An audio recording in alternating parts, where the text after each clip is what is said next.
नमस्कार दोस्तों, आज की इस वीडियो में आपको बताऊंगा क्लास 10th एनसीईआरटी बुक का सवाल। कह रहा है कि एक छात्रावास के मासिक व्यय का एक भाग नियत है तथा शेष इस पर निर्भर करता है कि छात्र ने कितने दिन भोजन लिया है। जब एक विद्यार्थी ए को जो 20 दिन भोजन करता है 1000 रुपये छात्रावास के व्यय के लिए अदा करने पड़ते हैं, जबकि एक विद्यार्थी बी को जो 26 दिन भोजन करता है छात्रावास के व्यय के लिए 1180 रुपये अदा करने पड़ते हैं। नियत व्यय और प्रतिदिन के भोजन का मूल्य ज्ञात कीजिए। ठीक ना।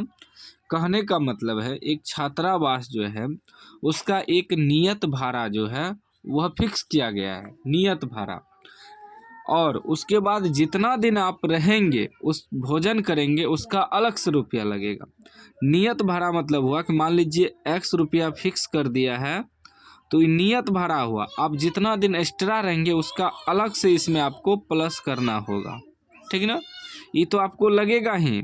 नियत भाड़ा जो है, जैसे कहीं होता है कि सिर्फ एडमिशन कराने के 1100 रुपया है, तो अब एडमिशन कराने के 1100 लगेगा, उसके बाद आप जितना दिन पढ़ेंगे उसका अलग लगेगा, तो दोनों के ऐड किया जाता है, वही हुआ। तो यहाँ समझ लीजिए कि एक नियत भाड़ा फिक्स कर दिया है 10 रुपया। ठीक ना, नियत भाड़ा।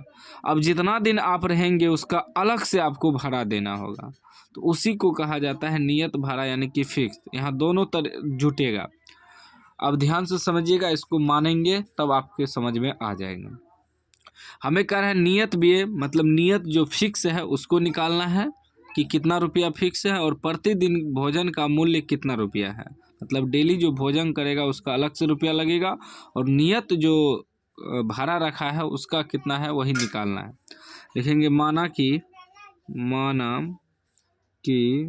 नियत भाड़ा x रुपये तथा प्रतिदिन भोजन का मूल्य y रुपये। ठीक, माना कि नियत भाड़ा x रुपया तथा प्रतिदिन भोजन का मूल्य y रुपया। प्रतिदिन जो भोजन करेगा उसका मूल्य y रुपया मान लिए। अब प्रश्न से चलेंगे। प्रश्न से हमें कह रहा है, अब ध्यान से समझिएगा, आधा आधा सवाल को पढ़ेंगे और तब सवाल बनेगा। कह रहा है एक छात्रावास के मासिक व्यय का एक भाग नियत है, नियत मान लिए x रुपया है, तथा शेष इस पर निर्भर करता है कि छात्र कितने दिन भोजन लिया है। कह रहा है कि जब एक विद्यार्थी एक को जो 20 दिन भोजन करता है 1000 रुपये छात्रावास के व्यय के रूप में अदा करना पड़ता है। एक ए विद्यार्थी जो है वह 20 दिन भोजन करता है 1000 देता है, तो नियत भाड़ा जो है वह तो जुटवे करेगा। इसको मान x तो प्लस ही होगा क्योंकि ये नियत भाड़ा है, नियत भाड़ा जुटेगा ही। फिर प्रतिदिन का कितना है y रुपया, तो प्रतिदिन वो कितना दिन रहा है 20 दिन भोजन किया है, तो 20 गुना y करेंगे तो 20y। ये जो नियत भाड़ा है x रुपया ये तो जुटेगा ही। फिर उसने क्या किया कि 20 दिन भोजन किया, तो 20 दिन का हम माने हैं y रुपया, तो 20 गुना y कर देंगे। टोटल कितना रुपया देता है दोनों मिला के वह 1000 रुपया अदा करता है छात्रावास को। ये हो गया समीकरण 1। ठीक ना। सवाल को आधा आधा पढ़ के सॉल्व करना है। उसके बाद फिर यहाँ तक हो गया। अब फिर कह रहा है जबकि एक विद्यार्थी बी को 26 दिन भोजन करता है छात्रावास के व्यय के रूप में 1180 रुपये अदा करता है, तो ये जो नियत भाड़ा है x ये तो रहेगा ही। अब वो 26 दिन भोजन करता है तो एक दिन का y रुपया है, तो 26 दिन कर रहा है तो 26 गुना y कर देंगे, यानी कि 26y। टोटल दोनों जोड़ के वह कितना रुपया देता है, तो वह 1180 रुपया देता है। ये बन गया समीकरण 2। ठीक है ना, समीकरण 1 समीकरण 2। अब इसको हम लोग विलोपन विधि से कटाए, चाहे प्रतिस्थापन विधि से या वज्रगुणन विधि से, अब जिस भी विधि से आपको कटाना है इसे कटा के एक्स वाई का मान निकालना है। तो चलिए हम विलोपन विधि से कटाते हैं। एक्स को कटाएंगे, लिखेंगे समीकरण समीकरण 1 घटा समीकरण 2। घटा इसलिए कर रहे हैं कि अब दोनों जगह प्लस है, तो समीकरण 1 क्या है, x प्लस 20y बराबर 1000। यह है फिर x प्लस 26y बराबर 1180। अब दोनों जगह माइनस करेंगे जहाँ जहाँ प्लस है, ठीक ना। यहाँ भी प्लस है माइनस, यहाँ भी प्लस है माइनस, यहाँ भी। अब प्लस माइनस x कट जाएगा, 20 में से 26 घटेगा, ये माइनस में है तो 20 में से 26 घटेगा, 6y हो जाएगा बराबर 1000 में, और कम में से ज़्यादा घट रहा है तो माइनस लगेगा। फिर 1000 में 1180 घटेगा, तो मतलब कम में ज़्यादा घटेगा तो ये भी माइनस में आएगा, तो 1000 घट जाएगा, 1180 में से 180 बच जाएगा।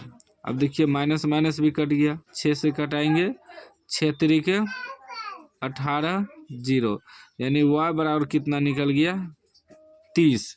अब y बराबर 30 निकल गया, लिखेंगे y का मान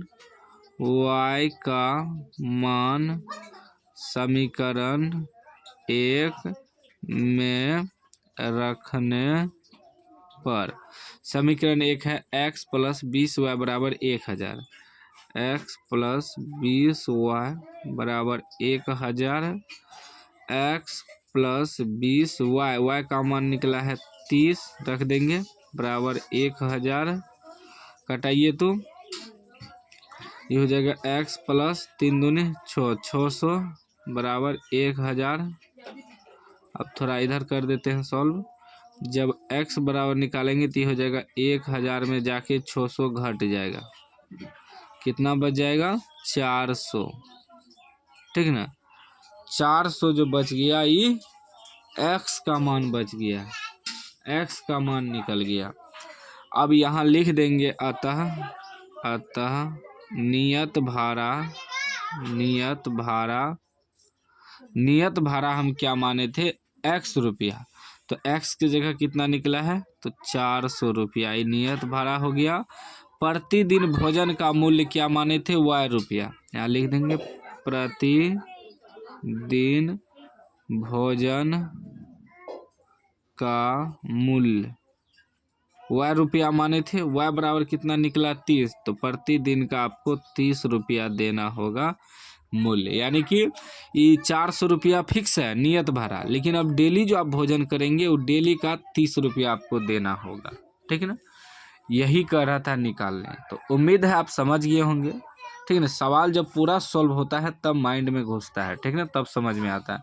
तो एक बार प्रैक्टिस कर लीजिए सवाल को सॉल्व करके इसी प्रकार, ठीक है ना। कहीं भी डाउट होगा तो वीडियो देख लीजिएगा, वीडियो देख के एक बार सॉल्व करिए, समझ में आ जाएगा 100%। कोई भी डाउट हो तो कमेंट बॉक्स में ज़रूर पूछिएगा, उसका रिप्लाई आपको मिल जाएगा। चैनल को आप लोग सब्सक्राइब कर लीजिए और घंटी को दबा कर ऑल कर लीजिए।